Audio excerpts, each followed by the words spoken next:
Olá, pessoal! Hoje é domingo, não é dia de estar com vocês, mas eu senti necessidade disso. Sinais dos nossos tempos, né? A gente às vezes está mais perto do virtual do que do real, não é? Então, eu vim aqui conversar um pouquinho com vocês, falar do meu estado emocional. Vocês sabem, acompanharam, né? Que tem menos de 2 meses que eu estou de luto. E claro, a dor nos ensina também. Infelizmente, ela nos ensina de um modo muito doloroso, né? É dor, mas também a natureza espera que a gente vá com o tempo amadurecendo. E eu já estou na última etapa, eu já estou na terceira idade. Se eu não amadurecer mais rapidamente agora, não sei se eu vou ter oportunidade mais adiante para isso. E a gente sabe que o amadurecimento sempre é muito bem-vindo para que a gente consiga entender melhor esse plano que a gente vive e imaginar, por analogia, o que seria o plano seguinte. Como eu estou na terceira idade, eu estou mais perto do próximo plano do que o meu passado, não é? Então, o passado vai para a memória e as experiências atuais, elas hão de servir de algum ensinamento, nem que seja através da intuição. Ainda estou usando novamente a camisa que eu mostrei para vocês, que eu adquiri naquela exposição de filmes de animação, e que tem a gente me ensinado muito, tem me dado a assistência que eu tanto precisava, só não sabia de onde, porque, claro, todos nós somos diferentes e todos nós achamos mestres aonde encontramos maior sintonia, não é? E onde é que eu busco as minhas inspirações, onde é que eu busco calar as minhas indagações, os meus questionamentos? Eu busco nos livros que eu leio, nos filmes que eu vejo e nos bebês que eu convivo.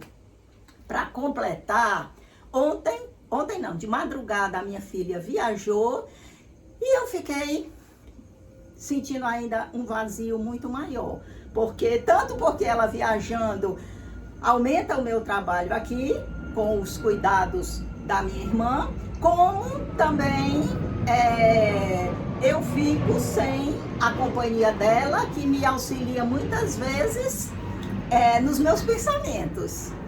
Ela também é sagitariana, feito eu. Nós duas gostamos muito de viajar. Ela gosta de viajar fisicamente e precisa, devido ao desgaste desse cuidado que a gente tem com a minha irmã, que eu já falei para vocês, que ela tem Alzheimer e tem esquizofrenia e não tem com quem a gente divida os cuidados. E devido a minha filha ter tido que abandonar o emprego para vir me ajudar, porque eu já estava que não aguentava mais, mas eu reconheço que ela precisa de um descanso. E ela vai passar 10 dias viajando. E eu fico aqui no batente. Para isso, eu tenho que aumentar mais ainda a minha conexão com meus bebês. Ah, sim, humildemente eu digo, essas bonecas, esses bebês, eles preenchem as minhas necessidades de companhia, de conversa. Sim, porque eu converso com eles e eu intuo o que seria a resposta deles. Que claro que eu vou buscar dentro de mim, mas é preciso a gente estimular para que se torne mais ou menos independente da opinião do outro. Porque muitas vezes você vai desabafar com o outro e o outro atrapalha mais do que ajuda, embora ele esteja nas melhores das intenções. Mas os conceitos dele são uns, os nossos conceitos são outros. Só que a gente não tem segurança no que a gente é, no que a gente pensa, no que a gente defende. Aí muitas vezes fica dividido entre a opinião de A, a opinião de B, quando mais lógico seria seguir o que o seu coração manda. Mas a gente ainda tem mania de depender do outro, né? Mas enfim, voltando para cá, para o nosso assunto. Eu queria falar de como anda meu luto. Doer? Ah, minha gente, ainda dói muito. Mas, por que ele está se aliviando um pouco? Como eu falei para vocês, depois que eu fiz o altar, esse altar da verdade, ou seja, procurando tirar as ilusões da minha cabeça de que existia uma perenidade nas coisas, no meu relacionamento. Não existia perenidade nenhuma, porque nós não temos segurança sobre nada. Nós estamos aqui de passagem. Nós nascemos e a certeza é de que vamos morrer. A gente sabe disso, mas parece que a gente não concatena com a realidade, certo? Vida não. Nascimento, morte. Nascimento, morte. É isso que existe. E o que é a vida? A vida é justamente esse intervalo entre o nascimento e a morte, que ela vai valer a pena de acordo com a qualidade que a gente der a ela, a qualidade dos nossos sentimentos, a qualidade dos nossos relacionamentos. Mas a vida é apenas isso que está entre essas duas fronteiras, esses dois limites. Esses limites são certos. Nasceu, ó, a etapa seguinte é a morte. A vida é onde a gente coloca as ilusões. E uma dessas ilusões é viver como se não existisse o caos. E o caos é tudo aquilo que nos tira do prumo, que nos tira do eixo. Aí quem me ajuda a refletir sobre isso, porque a gente não fica todo o tempo pensando nessas coisas, justamente os meus bebês, que eu inclusive já mostrei para vocês, mas não custa nada mostrar, porque eu sempre também estou com eles, justamente para eles me lembrarem essa verdadezinha, não é? Da nossa vida, da nossa existência. Olha, lembra? O Cronos, o tempo que existiu antes de nós e vai existir depois de nós. Nós estamos aqui só no pequenino intervalo de 70, 80 anos, 90 anos, ou bem menos, não é? O Cronos, por isso que eu nomeio os bebezinhos, que é para poder ter um contato com eles, uma coisa assim mais íntima, não fazer desses conceitos, não fazer desses simbolismos uma coisa assim tão bicho de 7 cabeças, não é?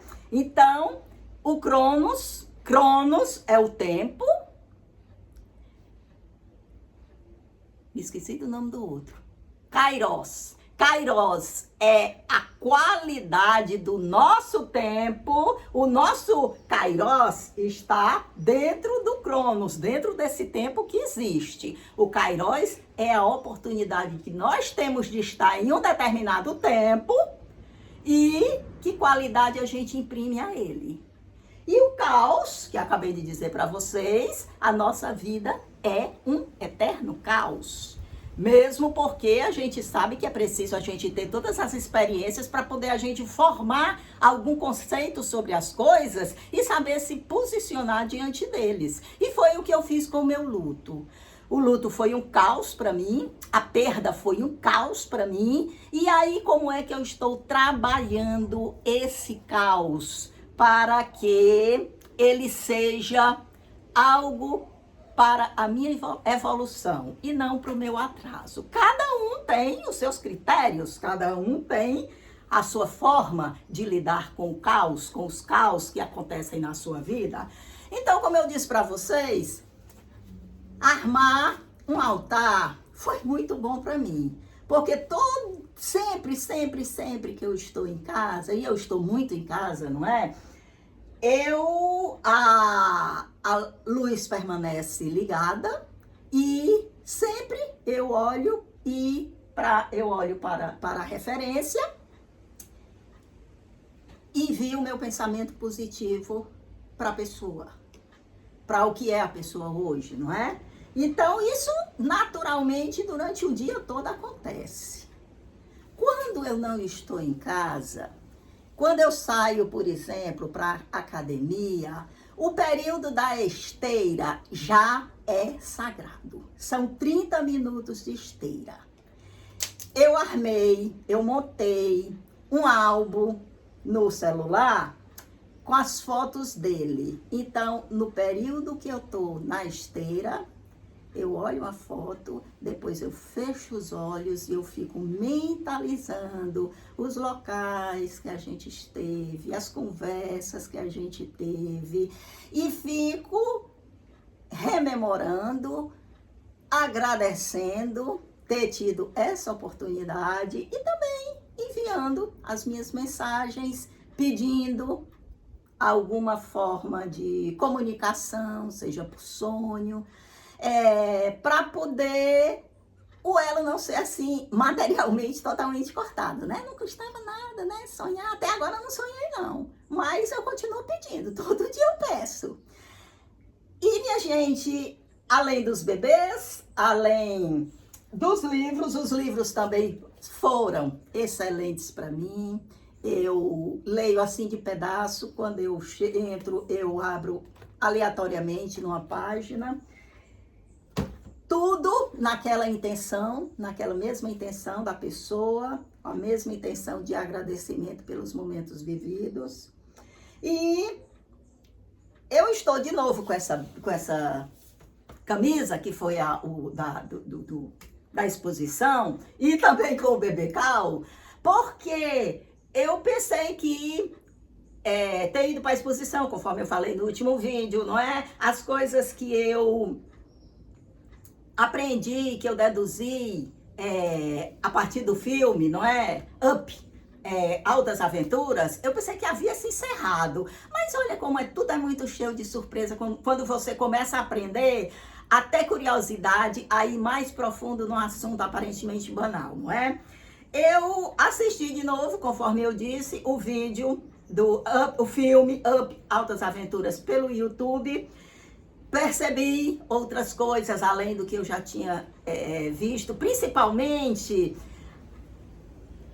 como ele foi naturalmente, devido a ele ter prosseguido a aventura da vida dele, conforme ela sugeriu no final do álbum de fotografia, né? Como eu falei para vocês, e quem viu o filme há de se lembrar.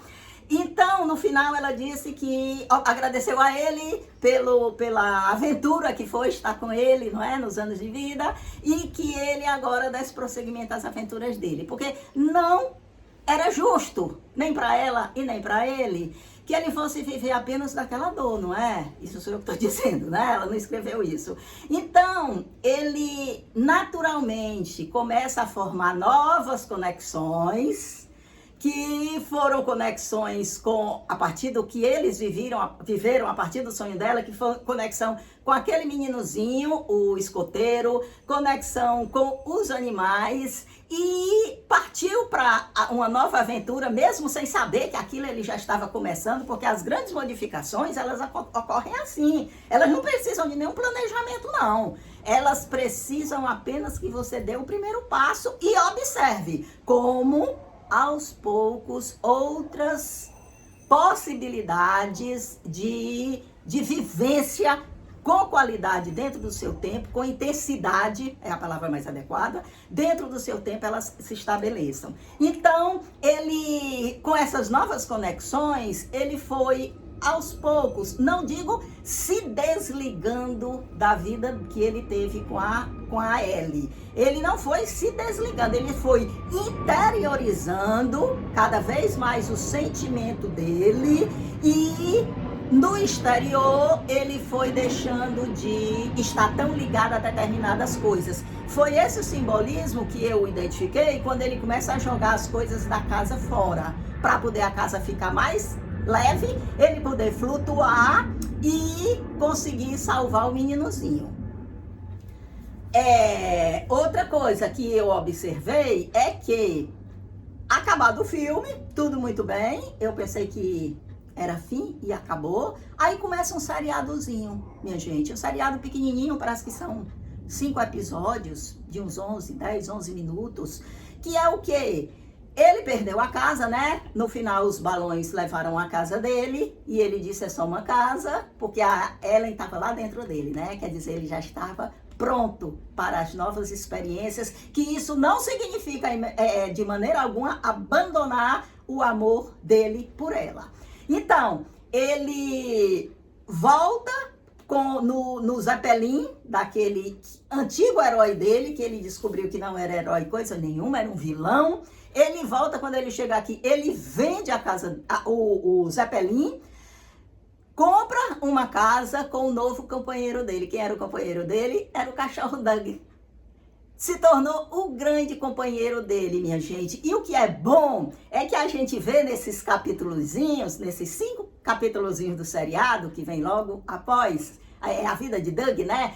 Que a gente vê que ele volta a sorrir. O Cal, o velhinho, né? Ele volta a sorrir, ele volta a ter qualidade de vida. A Ellen não é esquecida, a Ellen está retratada lá na sala dele, no retratinho que ele coloca, e claro, dentro do coração dele, a Ellen foi ele, não tem como arrancar isso.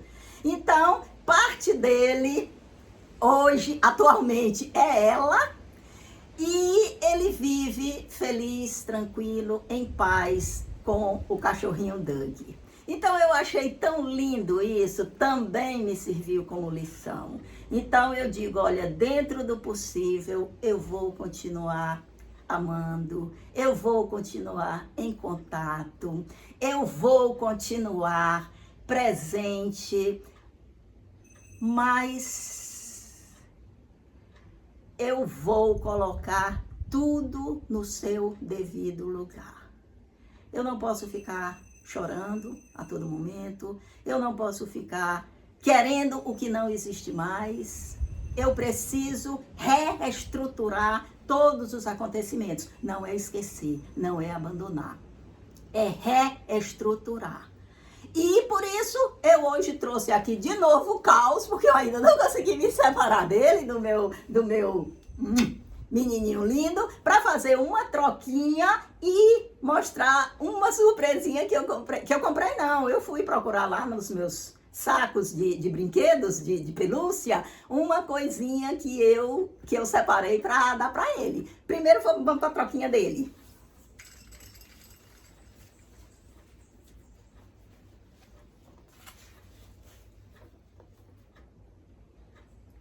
Dando pra ver, né?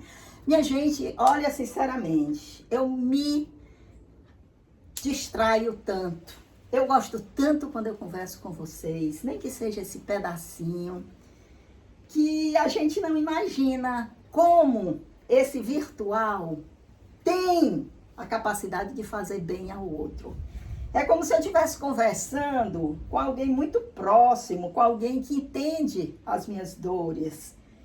Porque eu sei que quem me acompanha, quem assiste os meus vídeos, é porque também tem uma certa identificação, muitas vezes já passou por dores semelhantes e sabe do sofrimento da gente, não é? É mais fácil de entender o sofrimento quem teve também certos sofrimentos semelhantes ao que a gente está passando. Olha só.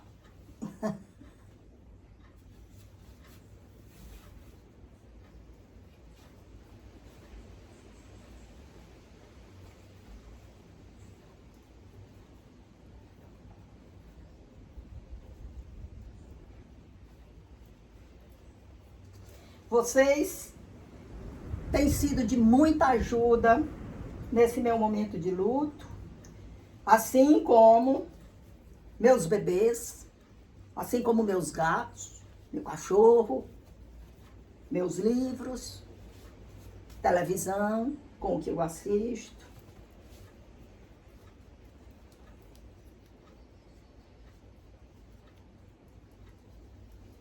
Sinal dos tempos, não é? Antes a gente só contava com pessoas. E os gatos também, olha quem tá aqui. Quem já chegou por aqui? O Sebastião! Ei, Sebastião! Aqui, Sebastião. Como é que vai?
Ah, vocês não estão sentindo não, mas tá um cheiro maravilhoso aqui. Ah, o caos tá cheiroso. Por que o caos tá tão cheiroso? Porque eu disse que ele ia receber algo muito significativo. Tão significativo quanto o bottom que eu falei para vocês, que eu trouxe, eu adquiri lá na exposição, porque foi o bottomzinho, uma tampinha de refrigerante que a Ellen, quando criança, deu para o Cal, também criancinha. E a partir daí ele entrou no grupo dela, o grupo de aventureiros, né? De exploradores. E nós somos esses aventureiros da vida, esses exploradores de coisas significativas para dar qualidade à nossa existência. E olha aqui o que é que eu achei para dar de presente para o Cal. Eu achei um cachorrinho, é o Dog. Foi a redenção dele, foi a reconstrução do Cal, foi justamente ter encontrado esse cachorrinho, ter dedicado atenção, o carinho dele ao cachorrinho e tá sendo o companheiro da vida dele. Vocês vão ver se assistirem o seriadozinho. E vão tirar, com certeza, também lições para a vida de vocês. Minha gente, vou ficando por aqui. Um ótimo domingo para vocês. Muitíssimo obrigada pela companhia e até terça-feira.